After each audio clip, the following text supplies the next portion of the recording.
few seconds, we will be enabling interpretation, and at the bottom of your screen, you'll see a globe icon. You can click there, and it should allow you to access the interpretation and select the language of your preference, which is in this case, it will be English. And if you're joining us from a smartphone or a tablet, just locate three dots or the word more, and that should allow you to access the interpretation and select the language of your preference. Thank you and enjoy your meeting. Now I'm going to make the same announcement in Spanish. Hola, bienvenidos a su reunión. En unos segunditos vamos a activar la interpretación y en la parte inferior de su pantalla va a aparecer el icono de un globo terráqueo. Le hace clic ahí y le va a poder permitir acceder a la interpretación y seleccionar el idioma de su preferencia, que en este caso sería el español. Si está en un teléfono inteligente o en una tableta, localice tres puntitos o la palabra more y ahí podrá acceder a la interpretación y seleccionar el idioma de su preferencia, que en este caso sería el español. Gracias y disfruten su reunión. Gracias. Thank you. Also, we have live captions available. So if you click on the three dots and hit show captions, you'll be able to see captions as we're speaking, in case that's helpful to you. And also a reminder that we want the entire space to be multilingual, which means that if you are using the chat, please translate it into English if you're speaking Spanish, and Spanish if you're speaking English, so that we don't have one conversation that's accessible in both languages and a whole other conversation that's happening that's not. So welcome to tonight's session. Thank you all for joining on a Friday afternoon and evening for this session on implementation of the Beyond Harm principles for interrupting criminalization of people seeking to act.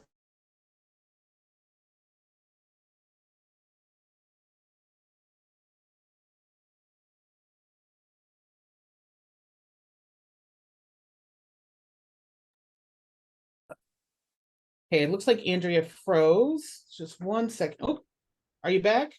I think I'm back. Okay. Let me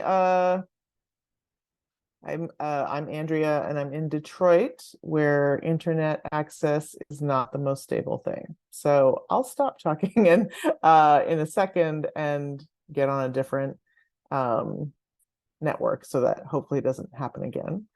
But what I was saying is, if you are new to this space, this is a space in which we are discussing how to implement the Beyond Do No Harm principles for interrupting criminalization in the context of access to healthcare.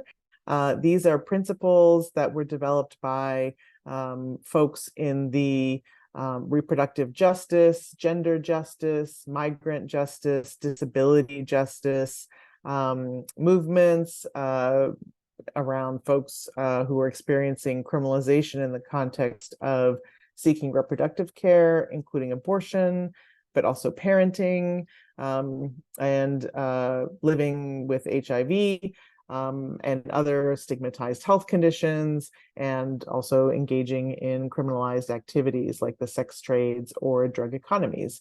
And folks representing all of those movements, all of those groups, and healthcare providers really committed to understanding their calling or their oath or their commitment to do no harm also includes a commitment to not do any harm through placing their people seeking their care at risk of criminalization, all came together at a meeting in 2019 at Sister Song, and decided that it would be really helpful to kind of articulate some clear principles for providers, healthcare institutions, and associations to adopt, sign on to, that would help interrupt criminalization of people seeking to access care.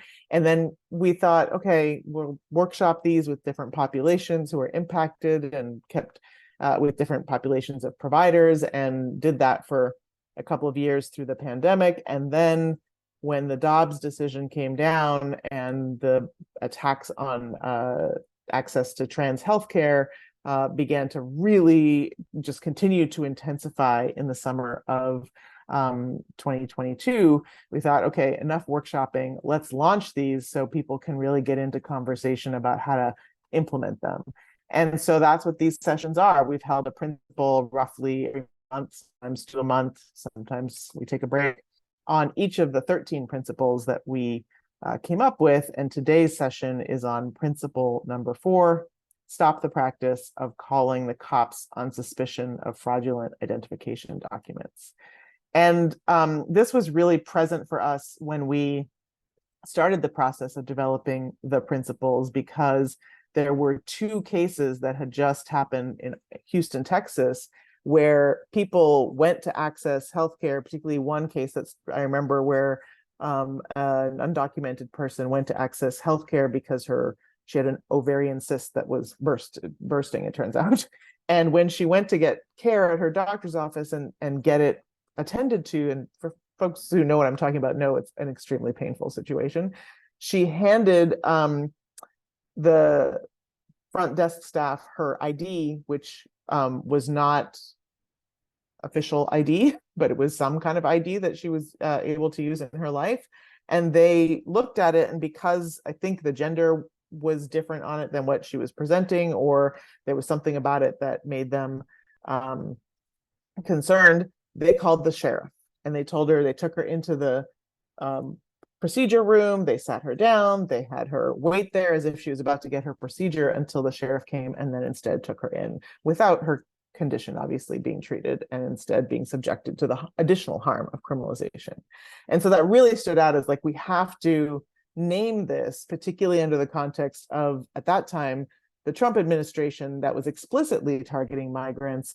And it continues to be an issue because Texas, Arizona, Florida, frankly, Michigan, other border states continue to target migrants who are seeking care. And we wanted to make sure that we thought with providers and practitioners how that's impacting people and how folks are organizing around it. So we'll, as we have been doing in these sessions, spend the first hour in a kind of panel discussion with folks from those movements and from practitioners. And then the second hour, we'll invite folks to go into breakouts, either kind of with the people you came with, the party you came with, or people in your discipline, people who play the same role as you do in the healthcare kind of field, to talk more about how you might address this issue where you work. So I'm going to stop talking and invite our panelists each to just start in the first round just by introducing themselves by name and pronoun and organization, and briefly how they enter this conversation around criminalization through access to care, and particularly this question of IDs. And I can model that. I'm Andrea. I go by she. I'm fine with any pronoun. I'm a co-founder of Interrupting Criminalization. And one connection I have to this issue is I had a client, a Black trans woman client, who during the pandemic developed very serious diabetes and was frequently calling me saying, what can we do about my ID? Because I every time I go to the doctor to get this treated, there's an issue with my ID and they won't treat me, and it's a problem.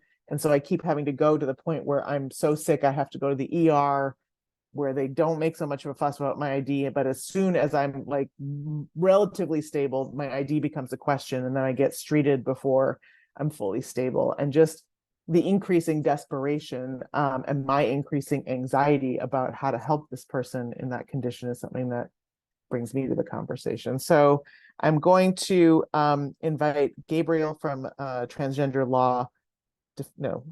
Legal Defense and Education Fund to go next in terms of just introducing yourself and how you came to the conversation. Hello, I'm Gabriel. I'm the litigation director at the Transgender Legal Defense and Education Fund.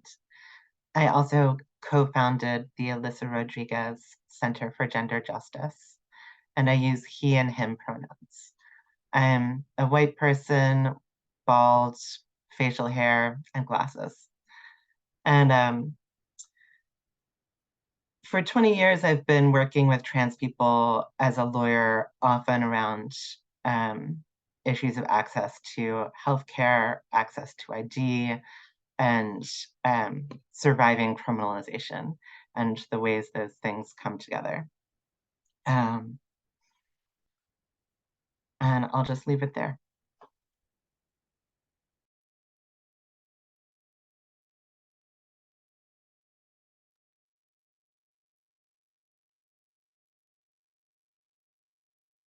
Sorry, I just was transmitting, changing networks, and so didn't realize you had completed your thought, Gabriel.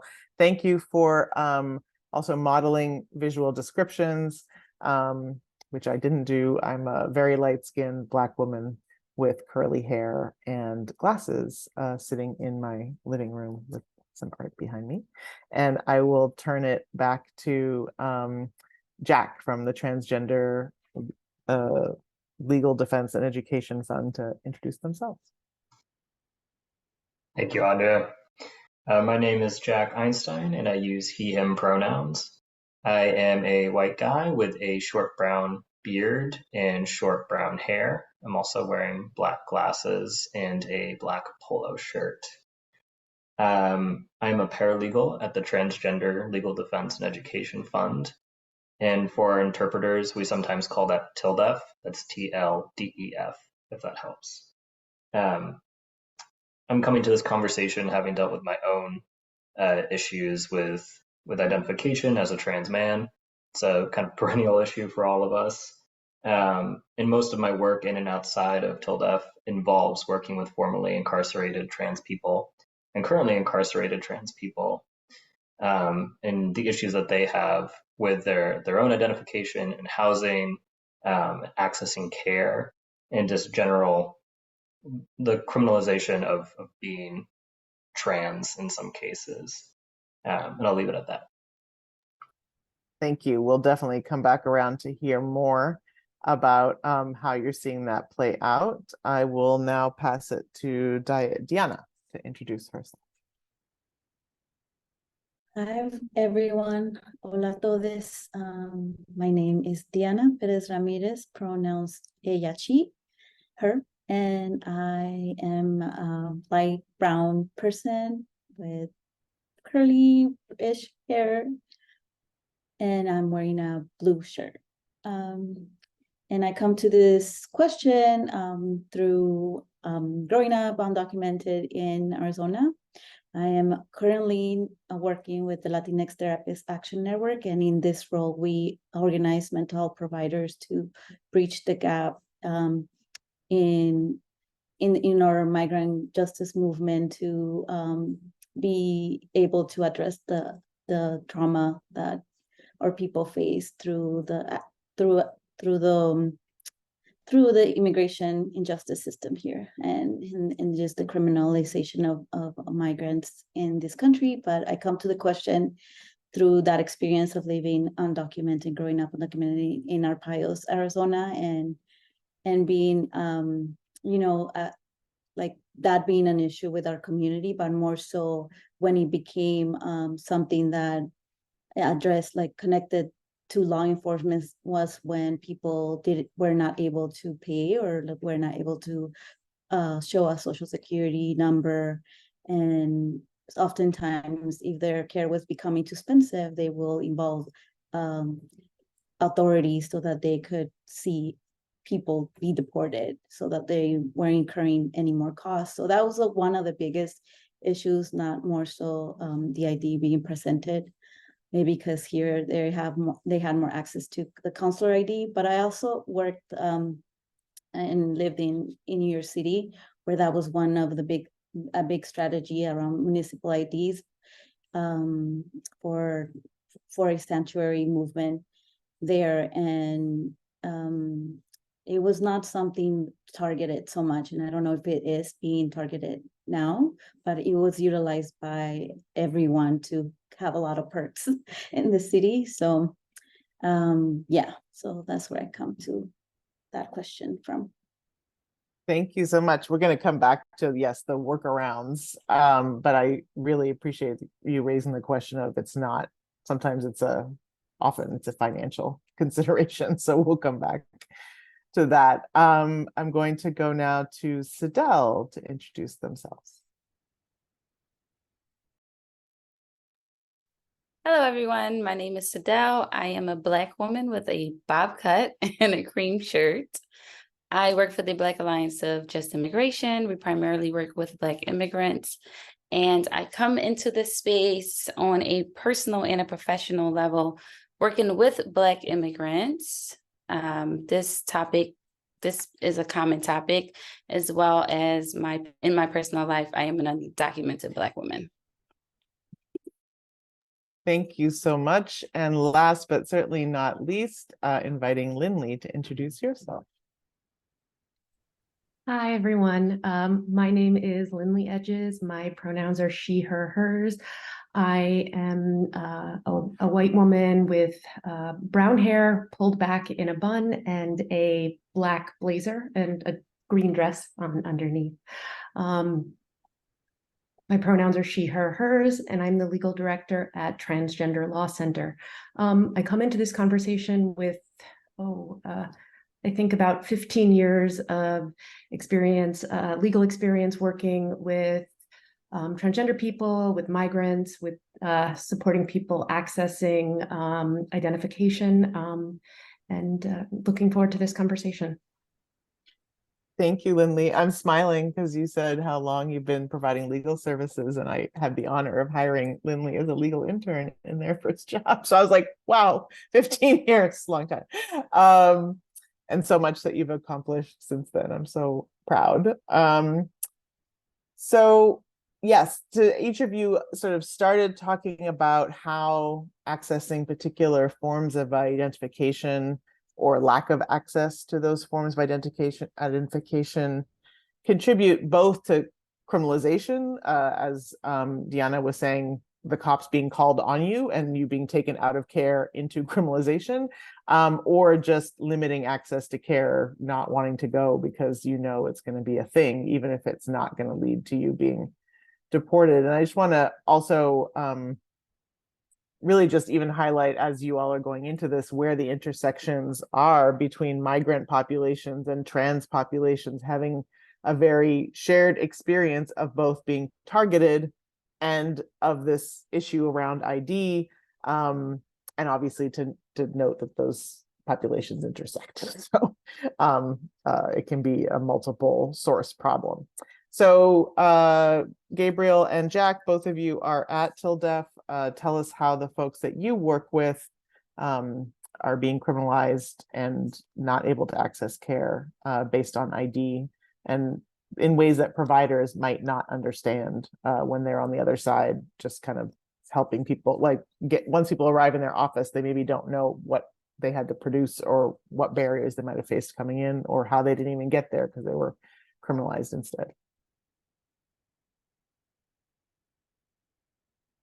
I think I'll go ahead and start. So one big issue for people in our community is a mismatch between their driver's license or state ID and their gender expression. So many trans people are low income and have fewer resources to be able to navigate something like a court-ordered name change or a gender marker change. And it's likely that you will meet in your professional experience many people that have mismatched identification while you're working in healthcare. And having that gender marker that doesn't match someone's perceived gender can put them at greater risk of police harassment or even arrest for quote unquote impersonation, depending on the state. And as many of you know, we are currently dealing with drag bans in several states. And obviously this will impact them presenting trans people significantly more than cis drag performers. And the issues will likely arise when presenting ID in a variety of environments, and that can include medical settings. And as a healthcare provider, you're going to need to be aware of the many ways people express their gender and how that expression often does not correspond with the name or gender marker present on that identification. So I have a short list of some things that you can avoid doing to make things easier for your trans or gender expansive patients. And number one is obviously going to be not calling cops or security if you are uncertain of the person's identity. That should never be your number one reaction when you're unsure. Additionally, we suggest not getting loud. Even if the patient gets loud, it's likely that they're very stressed about the situation, and I've had this happen to them many times before. You can offer to take the patient aside or to a private area to discuss it further. And in some situations, trans people can be labeled as quote unquote aggressive for defending themselves from accusations related to their identity. If the situation isn't being de-escalated, sometimes this can lead to a situation where police are called and get involved, and that leads to more criminalization of trans people. And I wanted to pass it off quickly to Gabriel, who had a specific example that he wanted to share about one of our sister organizations. This was just an example of it was a criminal defense organization that had some incidents of violence in their waiting area, and they hired a formerly incarcerated person to just be there as a de-escalator who went around like handing out cups of water or just talking to people or offering tissues, and it completely transformed their experience. But I can add more after Jack fully finishes. Thank you, Gabriel.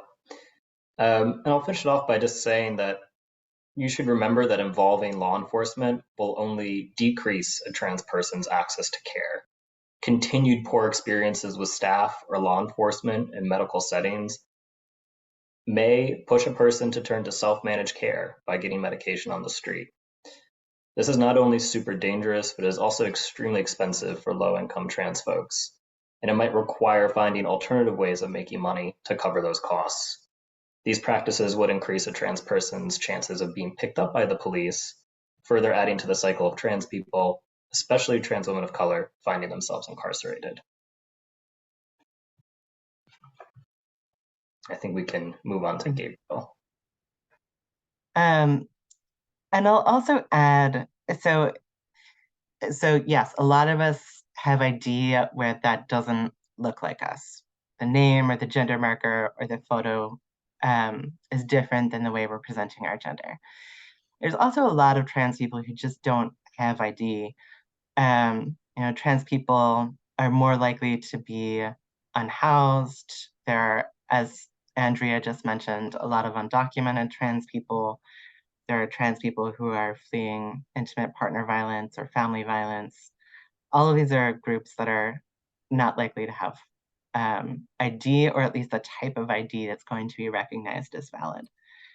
And some of us also get trapped in these catch-22s where you need ID to get ID, but none of our ID quite adds up in exactly the same way, which means we can't update it, we can't get new or additional ID. It can be really frustrating. And a lot of us have ID that is not all consistent. So it might be that my insurance card still has my dead name, but my state ID has been updated to show my current name. Might be that, my passport has one gender marker and my birth certificate has another, and my driver's license actually may have yet a third. It's just not necessarily all going to add up. Thank you. Yes, the dead name is the name you were given at birth, but that you don't use or identify with. And so it is just another reason why trans people will not get healthcare. It's just another reason why the doctor's office is sort of a scary place to go.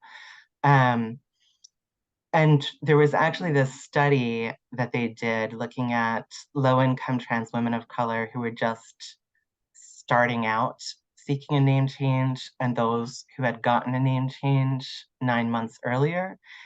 And one of the findings was that the trans women 9 months after the name change were much less likely to have avoided going to the doctor.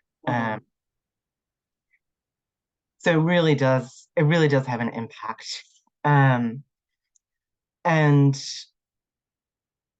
So any trans person may have any one of these issues, but we obviously aren't all experiencing the same outcomes based on them.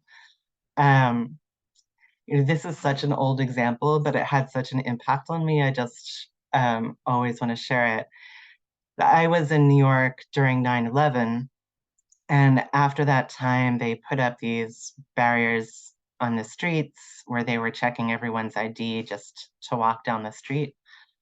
There was a particular street that I had to walk down, and I was really afraid because at the time I had ID that, depicted me as a woman, and I'd had a lot of problems with it. I hadn't been able to get into bars to meet with friends. I had been harassed and called names. I hadn't had to get in some whole argument to be able to buy something at a store.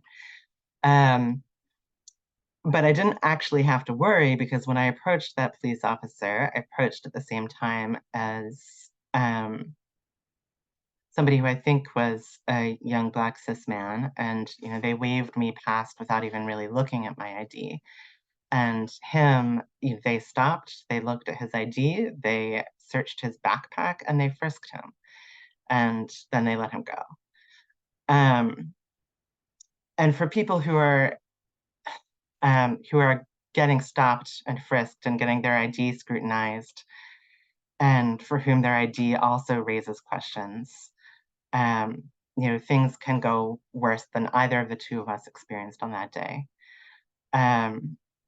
The US Trans Survey has found that 1 in 50 trans people who show ID that doesn't match our gender expression gets physically attacked because of it. But the rates are 3 times higher for Black trans people who show an ID that doesn't match their gender presentation. And all of these things sort of feed into each other. So one thing that we've been working on at TILDEF is trying to get rid of some of the barriers to name changes for people with criminal convictions.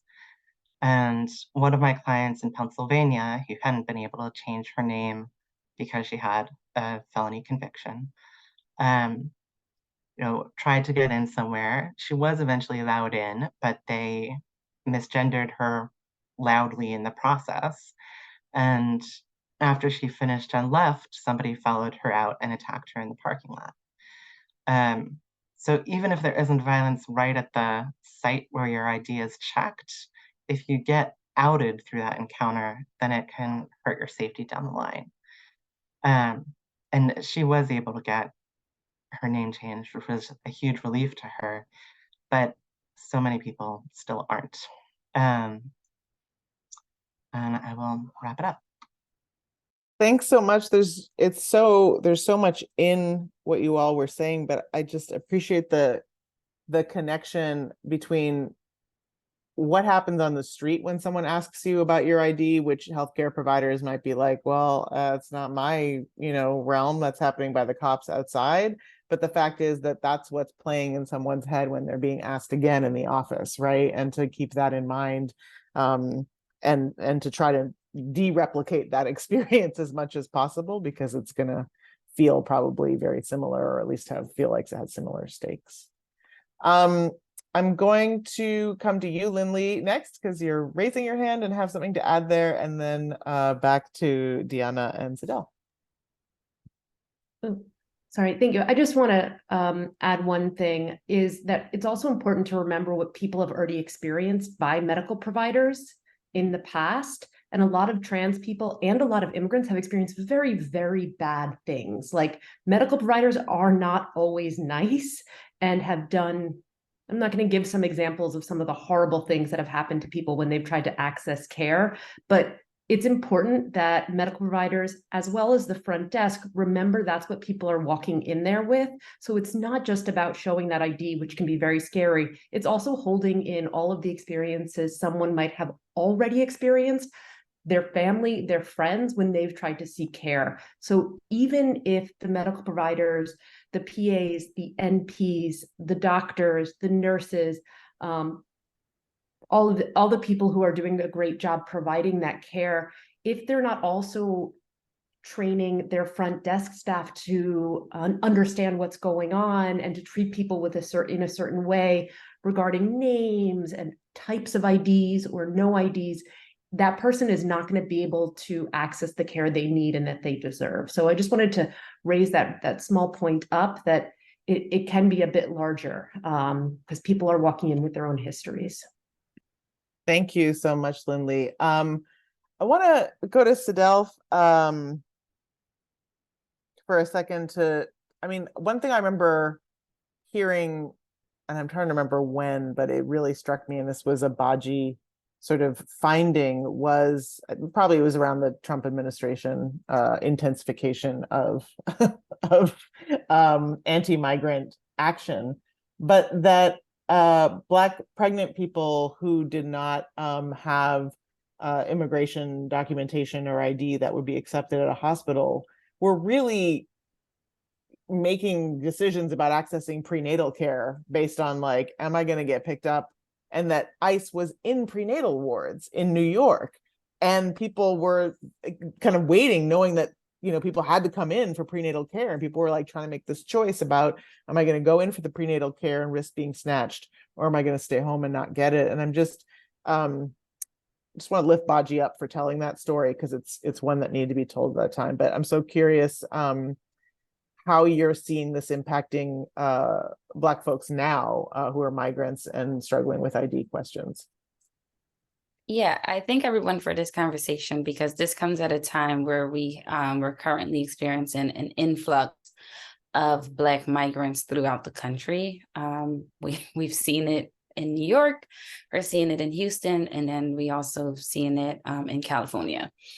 So for us, I think two things. On one end, we know that the Black people as a whole, not just migrants, in America, we have a really negative history with the healthcare system. So when migrants do come in, I know for me as a young girl, I was always told, don't tell anyone this, don't say that. If someone asks you this, don't answer this question. And a lot of us are being told the same thing. So when we enter these spaces, we're coming in with a lot of trauma.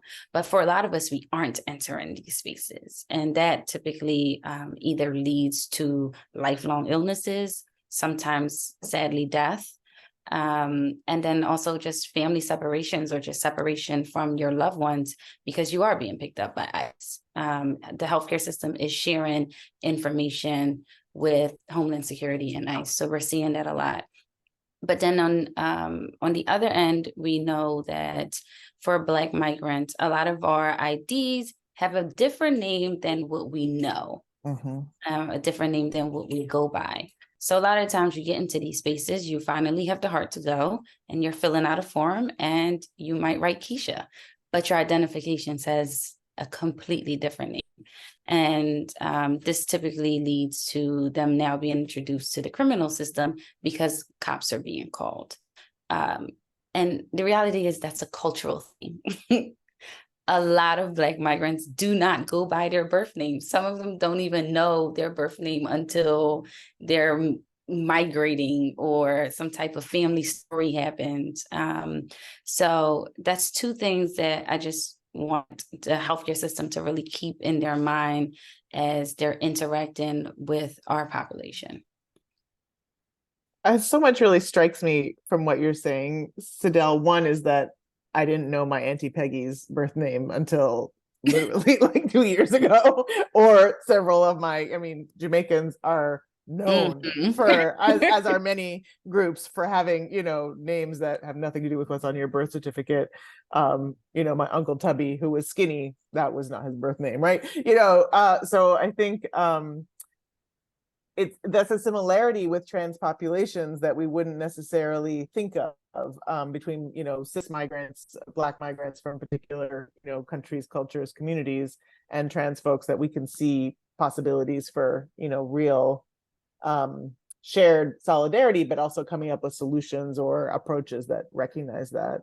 And And I'm then happy, sorry, but I'm happy you brought that up because the connection there. So a lot of our Black migrants are transgender folks, right? So sometimes they're not just dealing with the issue of a name, but they're also dealing with the issue of their sex on their ID. And then that really becomes a whole different situation for them. So just really considering where people's lives intersect and their intersectionalities, and considering their cultural background, but also how they choose to identify. So thanks for uplifting that. No, I appreciate that there's intersections in people's bodies, but there's also intersections in shared experiences, right? The trauma that you described, Black folks walking in to a healthcare setting from being policed, is not the same source, but similar. And then also the similar question of the name not matching. All right, we're going to come back for some suggestions for how we can deal with this policy-wise, but I wanted to bring Diana in on this question. You said, Diana, sorry, you described already some impacts which I don't think are as commonly known, right? This question of like, it might not be upon presenting the ID that's the issue. It might be upon your care costing more than someone thinking it should, right? That becomes the issue. I also wanted to ask a question about, because you're coming from a mental health kind of provider perspective, that often the question is like, if you don't have ID, you're not going to go unless absolutely necessary. And in many families, migrant and not, this question of like mental health care is not necessary. It's not something we do, and it's certainly not something we risk anyone's deportation for, and then what that does for access to mental health care in migrant communities. So I was curious about that, and then anything else you want to share about the impacts of ID questions. Yeah, sure. I'll just go into the ID question a little bit more. And it goes back to what Lynly was like saying about how we educate just the whole system, from the receptionist to like the doctor, about like IDs. Like that's not their priority, that they should not be involved in policing that or enforcing that.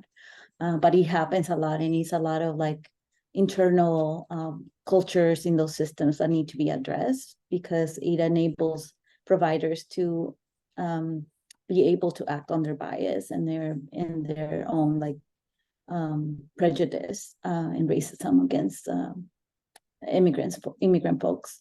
So so there's that, and also recognition of like consular IDs. Like those are technically valid IDs, and they need to be like more people inside the systems need to be more aware of those, because there is like a lot of pushback on other forms of IDs that are not as recognized by the systems.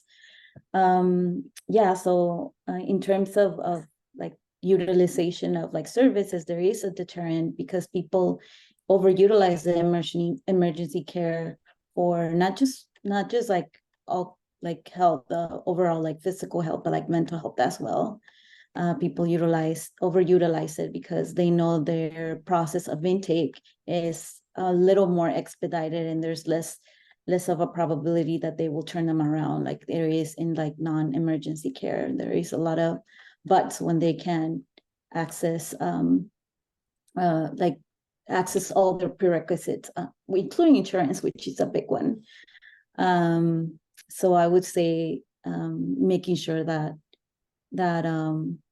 those systems like understand that community is crucial to providing care and deterring people from like utilizing preventative or other forms of care and overutilizing the ER, which tends, I know when I grew up, like that's all I utilized, the ER, even if it wasn't like an emergency, because of like the process of intake was a little less of a hurdle than if you went to a clinic. not like maybe federally qualified health centers were a little bit easier, but not always had like access or dates accessible right away for care. So there's like a long wait for accessing those types of providers. But in terms of mental health, yeah, I think it's not necessarily like it is a lot about our community recognizing trauma. We are a very like resilient community that often focuses on like where we're at the moment, but not how we're doing at the moment. So I think it's like working a lot in our like spaces to say yes, like we have been traumatized, like the whole process of migration, the whole like even before migration, there has been trauma involved that makes people want to leave. So I think in our work, having those conversations with our people about how we carry that trauma is one of the things that we want to start on for our community, because we often don't recognize it in ourselves, so we much less recognize it in others. And if we don't recognize it, we are not able to seek support for it. So there's that big barrier. It's not so much also about the stigma. Sometimes it's about like us not recognizing that is us, something that we carry in our bodies as people who live in like this oppressive systems from like our countries of birth of origin to the countries we migrate to. So, but yeah, so that explains a little bit more about like my take on that. But yeah, there's a lot of like I've seen a lot of experiences and when I was like growing up, like just advocating for my community, and a lot of the barriers why people didn't want to come back was the treatment being felt less than because they didn't speak the language or they didn't have an ID, or just like secondhand care, like because they weren't able to access what other people can access, and it being like sometimes very visible. Now they have like different interactions for intake where you have like cubicles that you have a little bit more privacy, but in some places that is like is something that is shared out loud in the room, right? So so it I think it's a lot of structural stuff that need to also be changed within systems to address like that privacy and people's comfortability accessing and going to access care.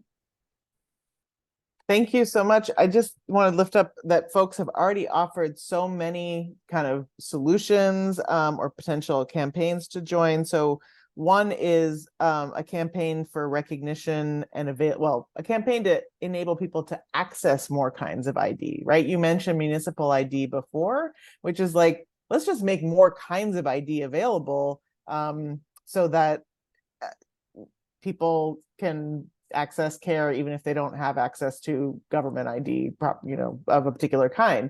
And then also the next thing is increasing recognition of all those different kinds of IDs, including consular ID, which is important. And then also both you and Jack and others mentioned personal behavior. Like if you see ID that you have questions about, no, you don't, right? Keep it moving, right? And then that's not just your action, it's also telling your staff that's the rule, like kind of like the signs in the bathroom, right? Which say, if you have questions about someone's gender in this bathroom, no, you don't, next, right? And really kind of put that culture in the environment. But then also when you're talking about structural spaces, like literally make it private so that if someone's feeling escalated, it's private, but also so they're not outed and then facing violence outside the space. I appreciate this example also of having navigators in the space who can help people feel more comfortable accessing care when they're entering with high anxiety about accessing it and supporting them. And to join these campaigns to change hospital policy around ID, but also to allow name changes, to allow recognition that people's names on their that they write down or that they use daily might be different than what's on their ID, et cetera. The one thing that we did not mention was that healthcare providers are also the ones who sign the letters and make it possible for people to get changes of ID. And so as a provider, if that's something that you're asked to do, the answer is yes, and do it liberally and clearly. So those are just some of the things I've heard from the individual to the structural level. And we'll do a last round, starting with you, Jack, because I know you need to go, to see if there's any other proposals you have for providers or ideas for campaigns that they can be part of to address this issue for their clients or people seeking care. Yeah, thank you. So Gabriel and I were discussing a few potential strategies that healthcare providers could implement. So one of them is not assuming that a difference in gender presentation means that the person isn't who they say they are. Like you said, if you have questions, no, you don't. And to ask everyone their chosen or their preferred name, excuse me, and use the right name and pronouns for everybody, and avoid gendering people if you don't know. And not asking for ID unless you really have to. And in my own personal experience, I go to Mount Sinai in New York City, and they have an app. It's a QR code check-in. I do not produce any identification, and I don't see anybody producing any identification. Not to security, not to anyone on front desk. At no point do you have to produce that identification. At some point when you become a patient, yes, you do provide that, but you get to avoid that experience every time after becoming a patient, no matter what provider you're going to, what location you're going to. It's all through this QR code. You just scan it when you go in, and you're there. There's no issue. They also have an option for a preferred or chosen name, so the providers know what name to call you without even speaking to you. And if that's not something that your clinic's doing, I would highly recommend it. It really eliminates a lot of barriers and a ton of anxiety, especially if people don't have their gender marker or name changed yet. And additionally, like you mentioned, Andrea, people should definitely be helping their patients change their gender markers, really be signing those letters in support of their patients. And finally, one other thing that we see a lot is insurance denials for procedures based on the sex listed. There's some sort of mismatch, and the insurance is saying, no, we're not going to cover that. We definitely encourage people to, providers to help with the appeals process for those situations, and just talking to the insurance company about, why it is necessary for XYZ person to get this care, even though it doesn't match the gender marker that the insurance company might have. And I know Gabriel has a few other additions to that list, so I will pass it over to him. Thanks. Yeah, that last one resonates as somebody who just had my claim for a mammogram denied. So I was going to go through some of the legal rules for healthcare providers that I think has led a lot of people to start asking for ID who maybe weren't before. I think in the interest of time, I'm not going to go through that in detail, but I will just suggest that if you hear or if somebody tells you, oh, you have to ask for ID, that's the law, don't just accept that at face value. And in general, if you hear somebody say it's the law, I think it's helpful to figure out, what is this law and does it actually apply? If it does apply, then do I want to choose to comply with it? And what are the risks if I do? What are the risks if I don't? What risks do I feel more comfortable living with? And then if it does apply, and if I do have to comply, then what's the way that I can comply that will cause the least harm? And here,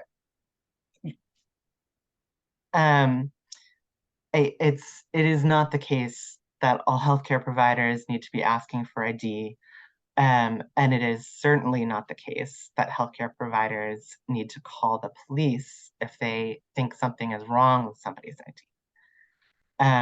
It's not that the government hasn't deputized healthcare providers to start figuring out who might be an undocumented immigrant or who might have fake ID or who might have committed a crime. Your primary role is to provide healthcare, right? And so I guess I will offer that. I will also mention that often there's multiple points where you have to show ID, as Jack was alluding to. I once at a dentist office, when they asked me for ID, I said, well, what would happen if I didn't have ID? And they said, well, if you didn't have ID, you wouldn't have even been able to get into this building, which is true. I wouldn't have been able to get into the building without ID, but that's like compounding the problem, right? So thinking about all of the different layers people have to go to and eliminating as many barriers as possible, I think is really helpful. And I'll also say just in general, if somebody has gotten into you to get care, do as much as you can for them in a single visit. I know there are a lot of pressures that make that difficult, but if you can avoid sending people out or to a bunch of different specialists or making a bunch of subsequent appointments for them, if you can just do what it is they need, prescribe the abortion pill, help them like get the blood drawn that day, it's just going to be easier. The person's going to be more likely to actually be able to get the care with less risk of harm or criminalization along the way. And also there are, unfortunately, endless opportunities for advocacy on trying to stop bad anti-trans laws, many of which are about ID, healthcare, criminalization, or all three. One way to stay up to date on some of the calls to action is to follow the Transformations Project. But also what I really recommend is that people find some local trans-led organizations, get on their mailing list, and pay attention to the calls to action. It's a difficult time for so many of our communities, and we really need each other. Thank you, Gabriel. I'm curious if there's somewhere where that discussion of that law can be found. Is there a resource that you can drop in the chat or point people to a webinar they can listen to? Because I do think that is a key thing that people are saying, you know, it's out of my hands. You know, I can't even get into the electronic health record system if I don't have someone's ID, or it's a question of liability, you know, that I want to make sure I'm providing the proper care to the proper person. If the number of times you have to give your date of birth and name to make sure they're not giving you a pill for this when you actually were the person who needed that, is, you know, et cetera. And then this question about it being about money that Deanna raised, I just really want to keep an insurance coverage. So thank you so much for putting that there and for pointing that out to people, because as you say, anytime someone says it's the law, it's not necessarily the law. So maybe Lynly, I'll just come to you to add any other things that Transgender Law Center might be calling on providers to do in this moment, both around ID or this question that Gabriel raised around, you know, just generally supporting in resistance to attacks on trans people now, that you want to make sure people know about. Yeah, thank you.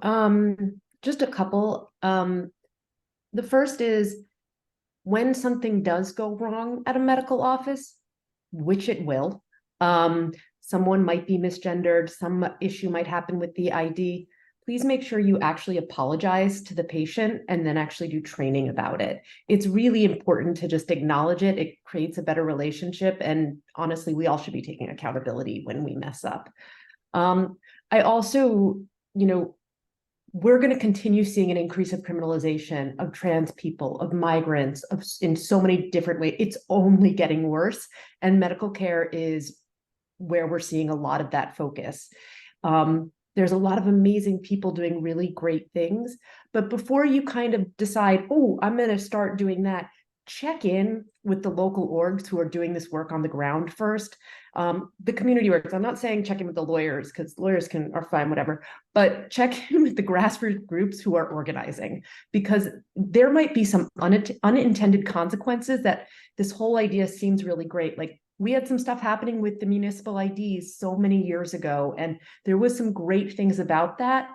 But there were also some people raising things up saying, here's a problem. And a lot of people were making a decision not to listen. And that caused problems. And the people who were raising that up were the local groups because they were thinking of worst case scenarios.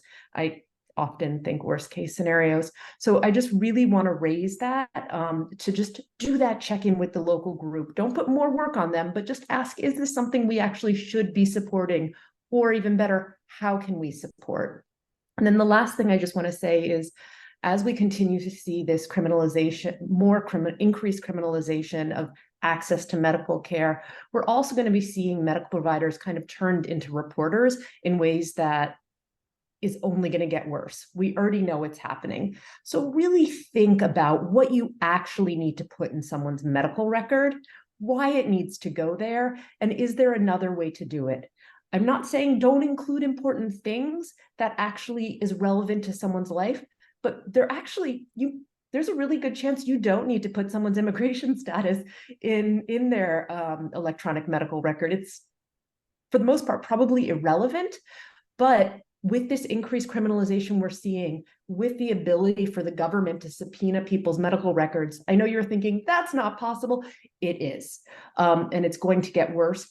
Just think about that, because we are going to see more and more people who are getting outed in a lot of different realms. We're already seeing that in Texas in certain ways around identification. So I know I think the worst case of things that are going to happen, but sometimes I'm right. So just really think so carefully about what needs to be in that medical record and reach out to the grassroots groups who have been doing this work, because they're going to be the ones who are going to guide you on what is the best way to support.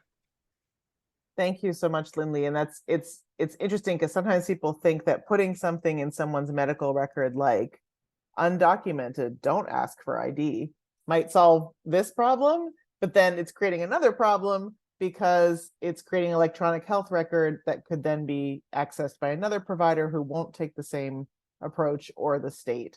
I know we had that question around trans folks, should we be documenting someone's ID as trans in a number of settings for this reason, so they wouldn't keep getting asked the same question. And then the problem now is that that's like a ready-made record now for people who want to criminalize the same folks.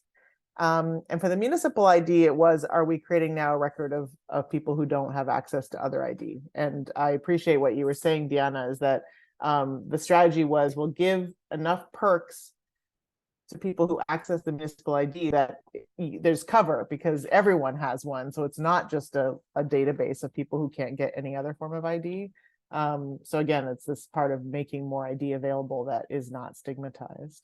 I'm curious, Diana, if there's other policies or campaigns or things that you would invite healthcare providers to get involved in, or that your network is advocating for to increase folks' access, whether it's around ID or anything else.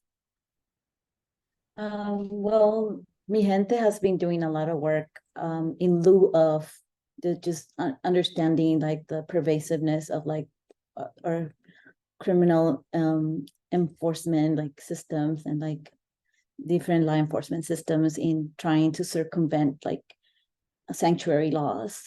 So in terms of like how ICE has been partnering with private data brokers to supplement and like do this case management, like criminalization, case management. That's I don't think they call it that way, but that's what it is.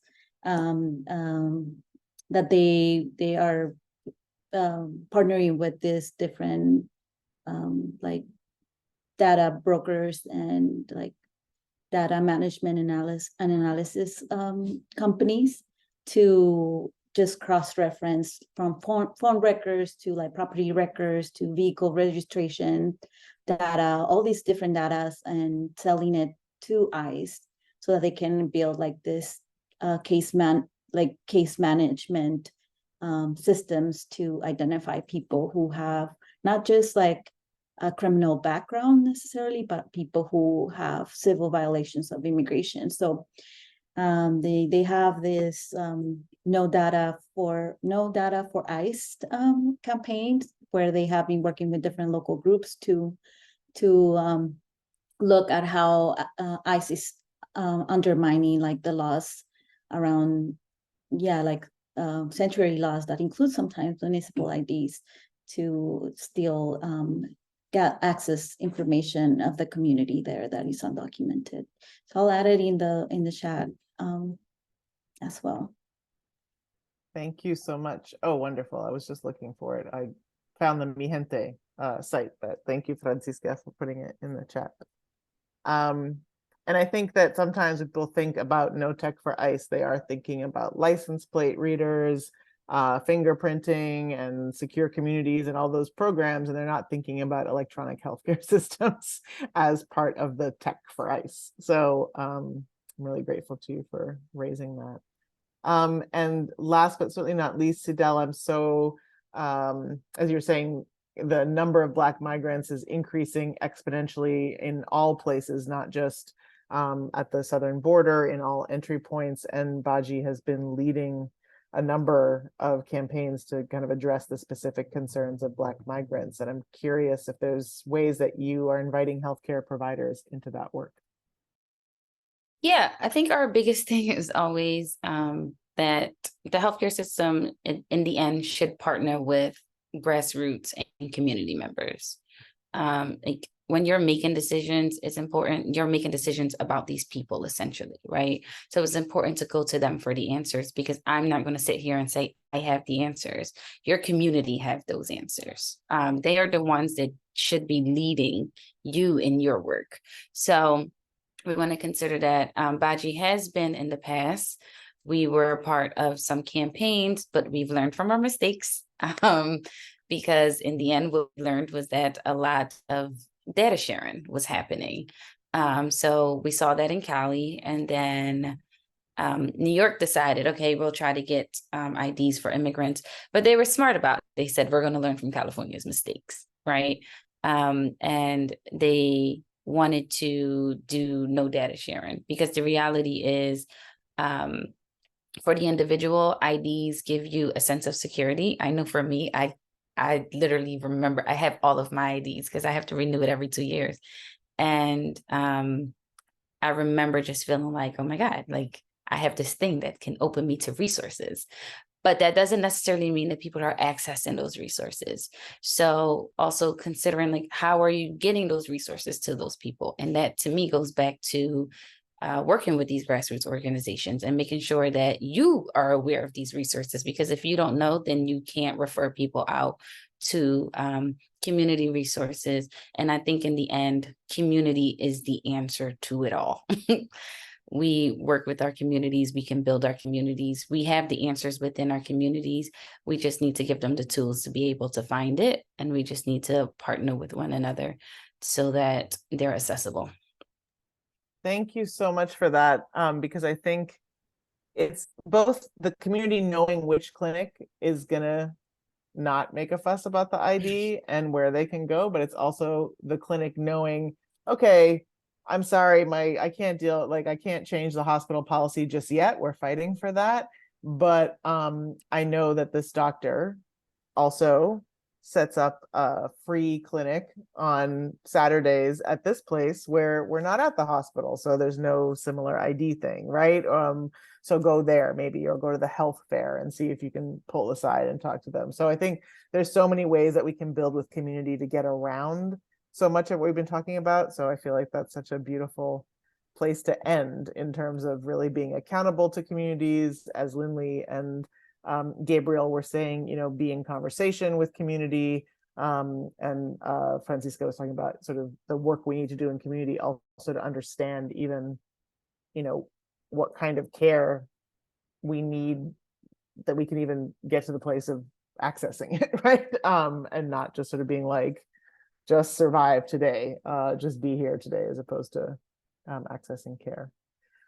So I just want everyone here to please give it up for these panelists for bringing their experience today to this space. They're sharing the experiences of their communities, and also offering up kind of the lessons learned from campaigns that were successful, not successful, and kind of current political conditions and where we need to be going.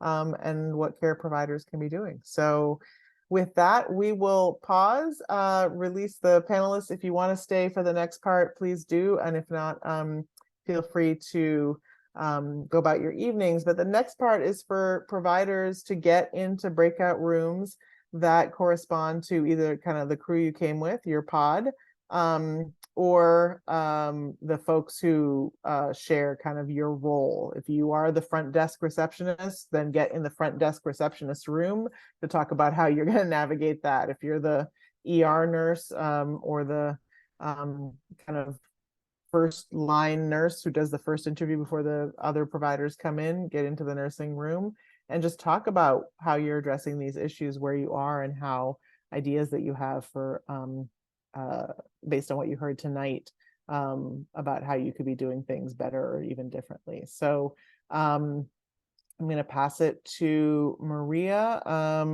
If anyone needs Spanish interpretation, ASL, or live cart, please private message Erin so that they can assign the interpreters to the breakout room that you want to go to.